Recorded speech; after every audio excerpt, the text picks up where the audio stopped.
Have you noticed something strange? A lot of people no longer say, I do not have a job. They say, I am doing something flexible for now. They say, I am doing delivery. They say, I am taking projects. They say, I do not want to be trapped in an office. And honestly, none of that is wrong. It can even sound brave, modern, independent. But if you move the camera a little closer, the picture changes. Someone is sitting on an electric bike. The phone lights up. The app sends an order. He accepts. The app starts counting. He rides. It rains, he rides. The elevator is slow. He panics. The customer changes the address. He swallows it. The platform gives a penalty. He takes it. Now ask him, are you free? He may laugh. Free? Sure. I can log in whenever I want. I can log out whenever I want. But then ask one more question. When you log out, where does the money come from?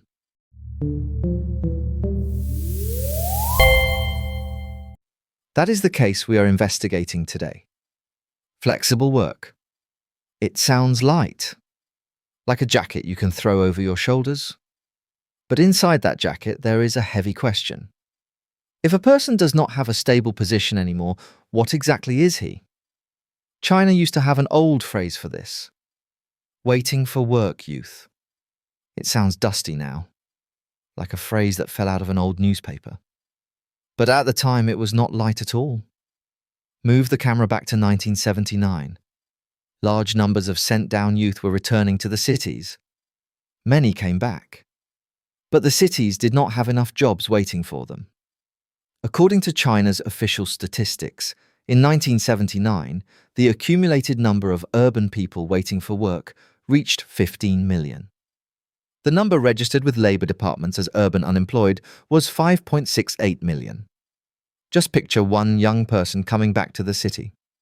He no longer belongs to the countryside. But the city has not given him a place either. He is not a student.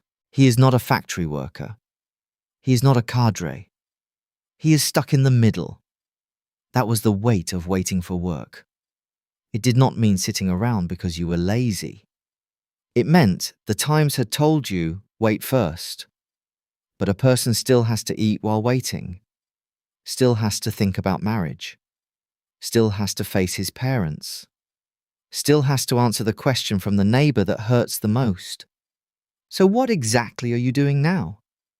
Later, one important part of the solution was a shift in language and policy.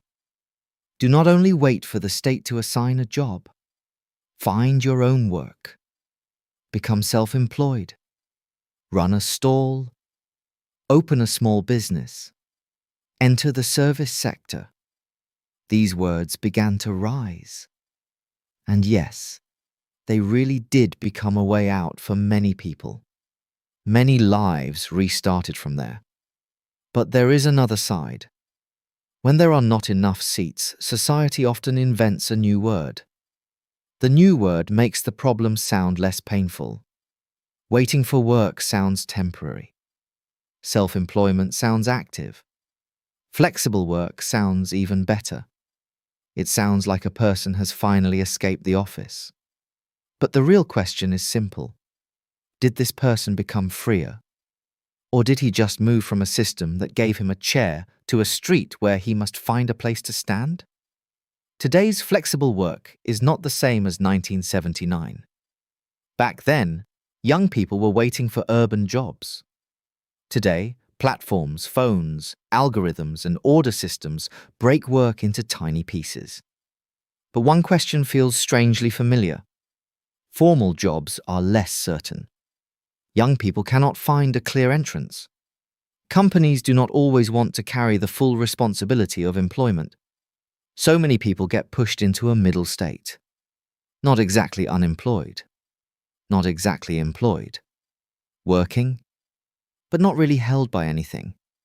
You have income, but you have to win it again every day. You have time freedom, but your time is chopped into pieces by the system. You do not have a boss standing in front of you shouting, but the countdown on your phone can be more precise than any boss.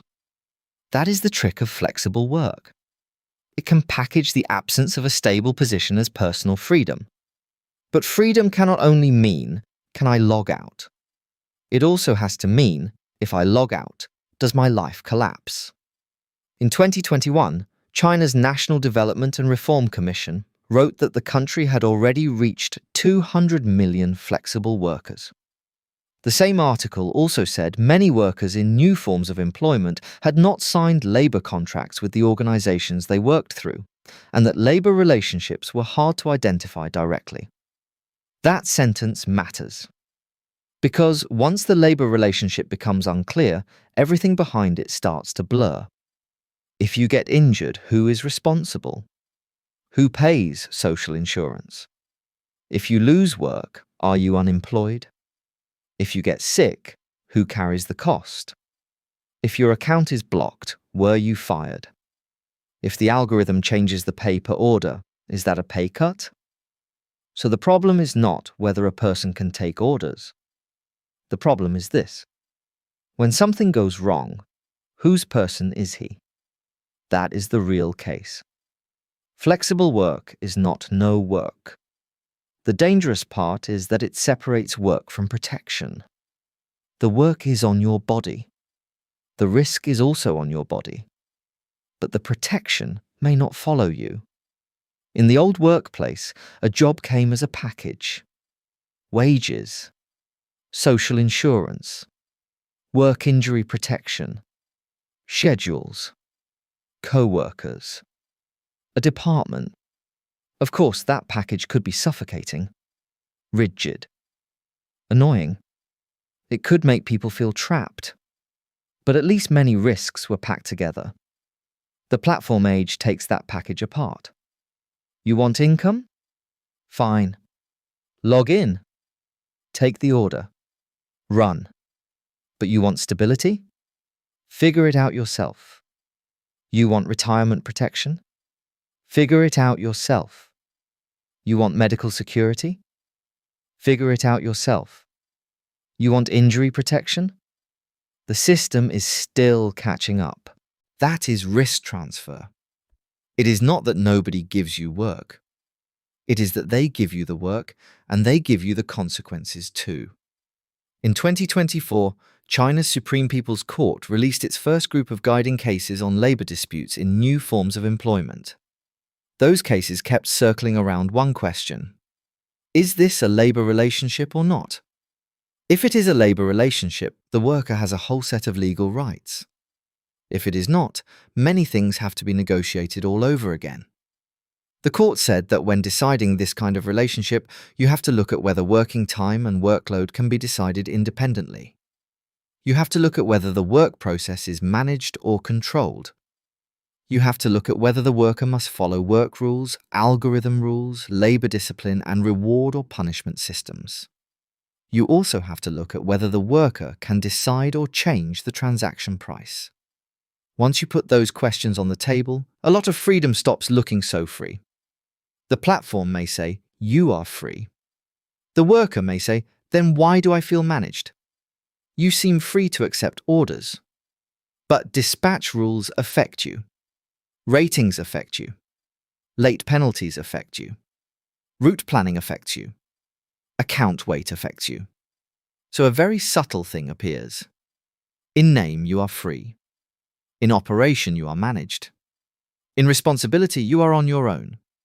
Put those three together, and a person can get trapped very easily. So we should not only ask, can I arrange my own time? That is only a small part of freedom. The real test has three questions. First, do you have bargaining power? Who sets the price? Who changes the rules? Can you really say no? If your only freedom is choosing whether to work today, but you cannot influence how much each job pays, that freedom is very thin.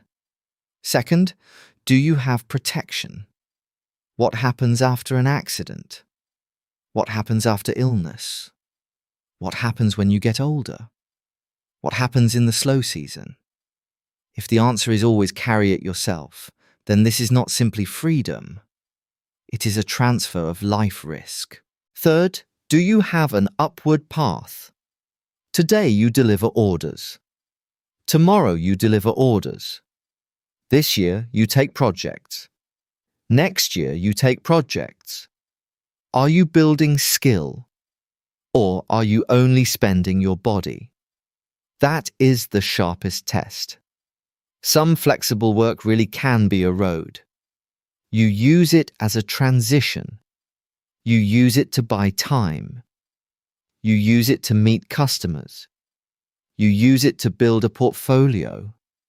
You use it to build a small business that is actually yours. That kind of flexibility is active. It is not the destination. It is a bridge. But another kind of flexible work is not a bridge. It is a running track. You run every day. You earn every day. You get tired every day. Then 1 year later you look back and realize you are still in the same place. Your body is older. Your bike is worse. Your account rating has moved up and down. Your savings did not grow much.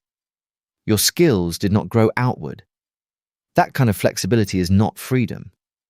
It just makes instability sound nicer. The English-speaking world has its own pretty words. Gig economy, independent work, contractor, freelancer, side hustle. They all sound cleaner than the life underneath them. A 2022 McKinsey survey said 36% of employed respondents in the United States identified as independent workers. Pew Research Center found in 2021 that 16% of American adults had earned money through online gig platforms. So this is not a China-only problem. Different countries give it different names. But the same question keeps coming back. When work becomes more fragmented, how does a person get stability? When a company does not fully employ you, how do you protect yourself? When a platform says you are free, how do you know whether you are actually being managed? Here is the turn. Flexible work is not the enemy. The real problem is flexibility without protection, orders without bargaining power, an entrance without an exit. If that is all you have, flexibility becomes a respectable waiting room. It keeps you busy, but it may not move you somewhere more stable. So what should an ordinary person do? First, do not be moved too quickly by the word freedom. Translate it into 3 questions. Can I influence the price? Do I have protection? Will I be stronger after 1 year? If all 3 answers are no, this is not a free career. It is temporary income. Temporary income can be useful, but do not mistake it for a life structure. Second, put a time limit on flexible work. 3 months, 6 months, 1 year. Ask yourself in advance, what am I trying to get from this period? Cash flow, customers, portfolio, skills, market proof. If you get none of those and you are only trading time for money every day, be careful. The most dangerous thing about trading time for money is that it can keep you too busy to change roads. Third, calculate protection separately. Healthcare, insurance, accidents, vehicle costs, equipment, slow season cash. These are not small things. If a job hands all those costs to you, the income you see is not net income. You have to subtract future risk from today's money. Fourth, do not let one platform become your only customer. If all your income comes through one door, that door controls you. It changes the rules, you adjust. It lowers the price, you absorb it. It blocks your account, your voice disappears. Real freedom is not simply having no boss. Real freedom is not having only one door. Fifth, try to turn flexible work into an asset, not only fatigue. If you deliver food, Can you learn the city, the neighborhoods, the crowds, the routes, and turn that into another ability? If you take projects, can you keep cases, templates, customer relationships, and proof of work?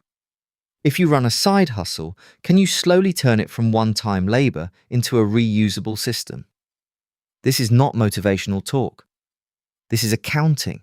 The scariest thing is not working hard. It is working hard for years and having only exhaustion left. By the end of this case, the strongest thing about flexible work is not that it is fake. It really does give many people a temporary road. It lets some people survive first, earn first, breathe first. But we cannot forget the next question. Where does this road lead? Is it a bridge? Or a track? Is it a transition? Or a new version of waiting for work? One thing every era is good at is giving old problems a new name. Waiting for work youth, self-employment, flexible work, gig economy, independent work. Each phrase sounds nicer than the last, but a nicer name does not always make a life lighter. So the next time you hear someone say, "I am pretty free now," do not rush to envy him. Do not rush to dismiss him either. Ask one more question. Is this freedom a road he chose? Or just a place he can stand for now? If it is the first, good. If it is the second, be careful. Some roads look very wide, but they are only wide because there are no walls. No walls does not always mean freedom. Sometimes it only means no one is responsible.